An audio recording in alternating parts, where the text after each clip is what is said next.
Hello and welcome to Dark Souls. I'm going to be making a few short 4 or 5 minute videos about each of the areas, or main areas of Dark Souls, the ones that are named.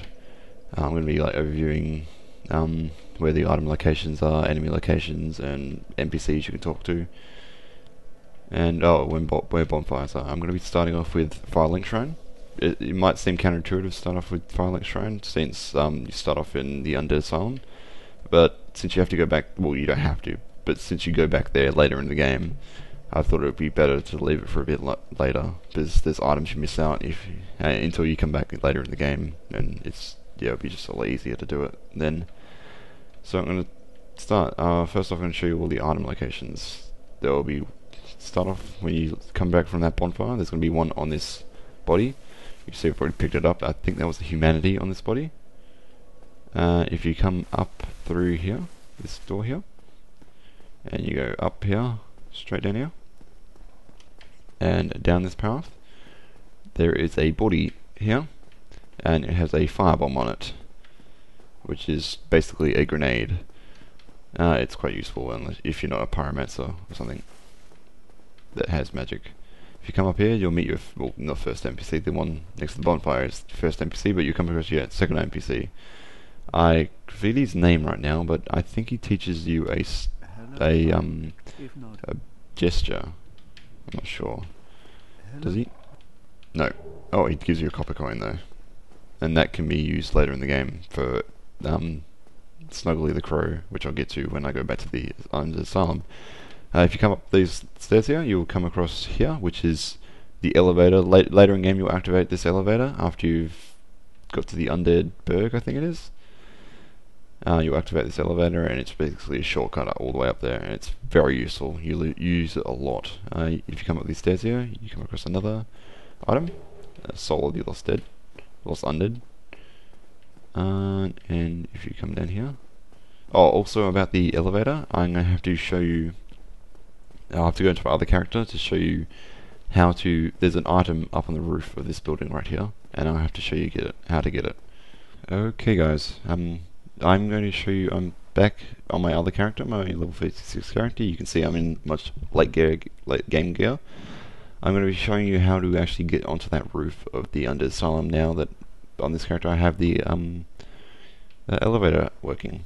If you care to see, there is a floor, not the next floor up, but the next floor above that you can actually stand on. You'll go past it on the elevator, and it's just a big open area, kind of making you want to go off it and explore. And without further ado, I'll just go up. When you get on the elevator, I recommend this one because it's a lot easier, but you can do it on both ones. When you get on, you stand in the middle. You have to press this thing down to let the elevator go up. But as soon as you get past there, start walking forwards. You'll slowly reach off, and you get onto this platform here. This is where you're supposed to be. See, what I was saying is on this side, it's a bit harder. You get this bit to just walk onto. Okay, then when you're up here, walk up here. You might see that corpse over there on the roof? That's where the key is. All you have to do is walk this way and come up here. You'll see this little ramp here, or pedestal, or stand thing for the tower. All you have to do, I repeat this, I stress this, all you have to do, there's no running and jumping, all you have to do is roll. A nice roll will get you onto there, just like that. It doesn't matter what weight you are, you'll get here, I think. I'm on medium weight right now, and I still do it perfectly fine. So all you have to do is edge right up here slowly, nice and slowly. For some reason he's not getting up there. Ah, there we go. Okay. Do not go down, there's nothing down there, it's just a way back onto the floor. You come up here. All you have to do is just jump across onto the roof, and you collect the item off the corpse, which is the key to another area in the Undead Asylum. And that links nicely to what's up here. If you continue up here, you will come across. There is nothing in here, I don't think. No, there isn't. If you'll come across the nest. This nest belongs to that massive crow down there. It will say A to crawl up like a bull, and when you do, your character will crawl up like a bull, like it says. Wait about 20 seconds or so, and it'll go into a cutscene where the crow picks you up and takes you back to the Undead Asylum. And that's the way to get back there. Okay, if you come along here, you come to this big area. There is nothing in that chest over there. I think you get something later in the game if you do give something to a NPC, but you don't get the NPC for a long time. So if you come up here and just go around here and just around here, you'll find another soul.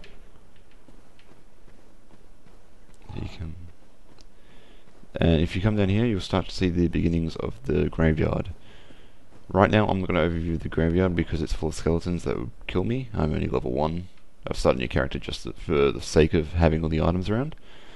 But there is a bunch of items there. I think that's a halberd or a sword. You see items down there, but going that way leads to the catacombs, which is a very late game area. Okay, so we're going to go back.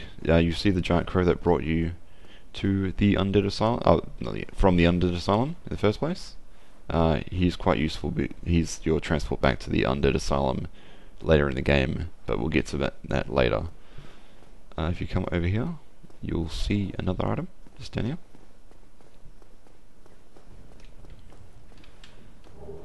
And it's just another soul.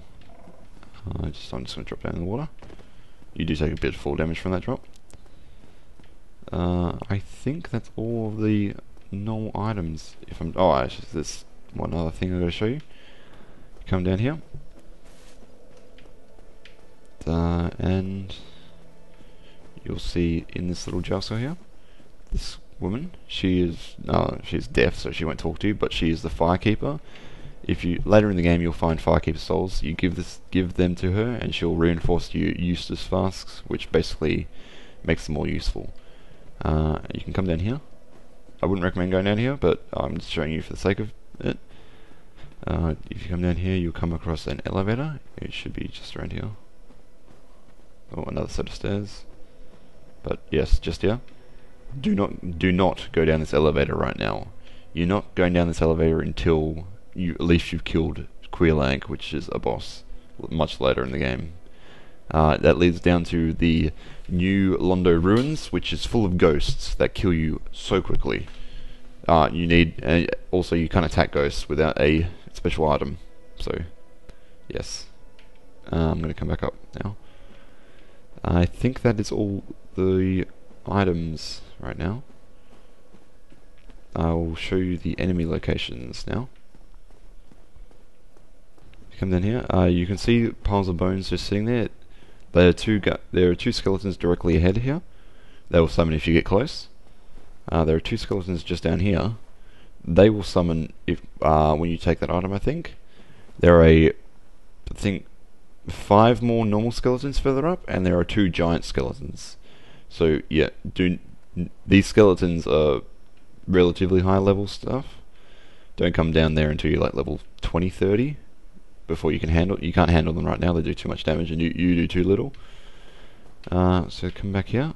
I'm going to have to show you a bunch of items that will probably aggro the skeletons though, which will be annoying. I don't want to do that, but I'm going to have to for the sake of completion. If you come back up here to where I showed you where the elevator was, right now you can't take the elevator up, but you can jump down. It's not much of a fall. You won't take any damage from it, I don't think.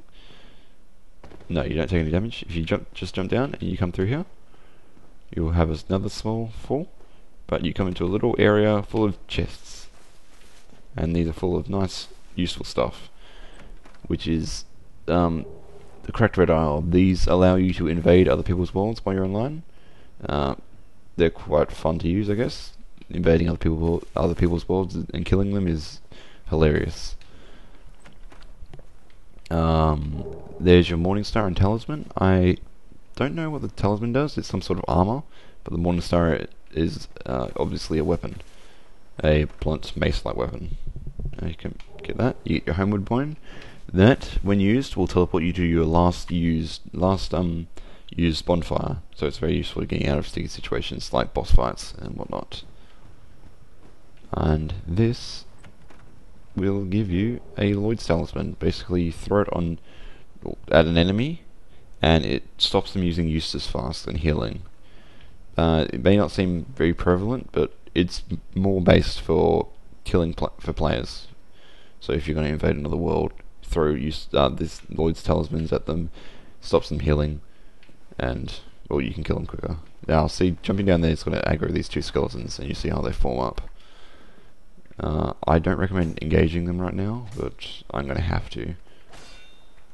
So this is going to be a boring, long-winded fight.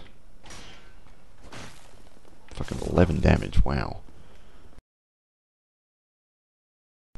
Okay, so this way, the way I'm taking, is the way to go when you first start the game. Coming up this cliff face. You should be level 3 or 4 by now, but I ran through the Undead Asylum, so I'm level 1. But you come up this cliff face and you'll come across another bunch of ghouls. These guys are relatively easy to kill early game at your level. Should die in a couple hits, as you've seen just 2 hits. Nice and easy for a low level characters. You'll find, if I can kill these, oh, don't kick. There's one down here. I recommend aggroing this one and running backwards because you get the firebombs raining down from the sky. From that guy. That guy gets relatively annoying, but he's easy to take out just like the rest of them. 2 hits, it's gone. Coming up here, I don't recommend going after him. Go up against this guy. Run over here. Lock on and take out. And then worry about this guy. That guy. If you're lucky, some of them will actually charge off the cliff. It's a glitch, but it helps a lot. That guy blocked me there. Yes, I should overview how to fight these guys actually. Keep your block up. That's #1 rule, and it's the rule that sticks true through the entire Dark Souls. Keep your block up. You can dodge a lot of unnecessary damage by keeping that up. On this corpse, there's another soul, and you might have seen a soul over here. There's a nice soul over there. Okay, so to get there, you just have to hold B down, and then tap it when you're running, and you do a jump. It's recommend you do that while you're on lightweight, which is less than 15% of your, no, less than 25% of your equipment load. You can check your equipment load by doing this, and you would just see it right in the middle, say equip load. If you're less than 25%, you'll have a light running speed. If you're more than 50%, no, if you're less than 25%, you have a light running speed. If you're less than 50%, you have a medium movement speed, and if you're higher than 50%, you have a slow movement speed. But if you're higher than 100%, you cannot run or jump at all. Okay, let's get to getting this item.